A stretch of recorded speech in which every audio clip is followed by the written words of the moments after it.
EBC బిల్లును మధ్యాహ్నం 12 గంటలకి రాజ్యసభలో ప్రవేశపెడతారు. దీనిపై 2 గంటలకు చర్చ ఉంటుంది.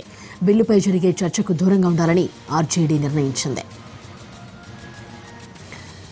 ఈబీసీ బిల్లును మధ్యాహ్నం 12 గంటలకు రాజ్యసభలో ప్రవేశపెట్టనున్నారు. దీనికి సంబంధించిన పూర్తి వివరాలు మా కరెస్పాండెంట్ ప్రసాద్ అందిస్తారు. ప్రసాద్,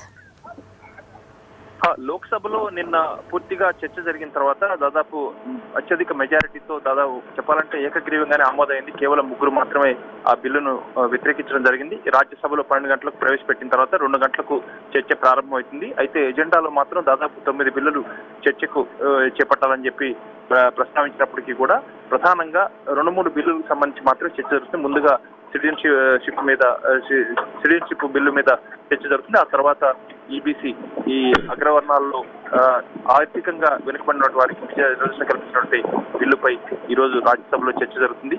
ఈ బిల్లును హుటాహుటిన వెంటనే ఆమోదింప చేయాలని చెప్పి రాజ్యసభను ఒకరోజు పొడిగించడం జరిగింది. నిన్న లోక్సభలో బిల్లు పాస్ అయిన తర్వాత ఈ రోజు రాజ్యసభలో ఈ బిల్లు చర్చకు వస్తుంది. ఆ తర్వాత ఈ బిల్లు ఈ రోజు కూడా ఆమోదం పొందే అవకాశాలు ఎక్కువగా ఉన్నాయి. ప్రధానంగా 2-3 బిల్లులు మాత్రమే రాజ్యసభలో చర్చ జరిగేందుకు అవకాశం ఉంది. మిగిలిన అన్ని బిల్లులను కూడా ట్రిపుల్ తలాక్ బిల్లుతో సహా అన్ని బిల్లులను కూడా ప్రస్తుతానికి వెంటనే చర్చకు చేపట్టే అవకాశం లేని విధంగా వీరంతా కూడా వ్యతిరేకించేందుకు అంశాలను కూడా సిద్ధమయ్యాయి.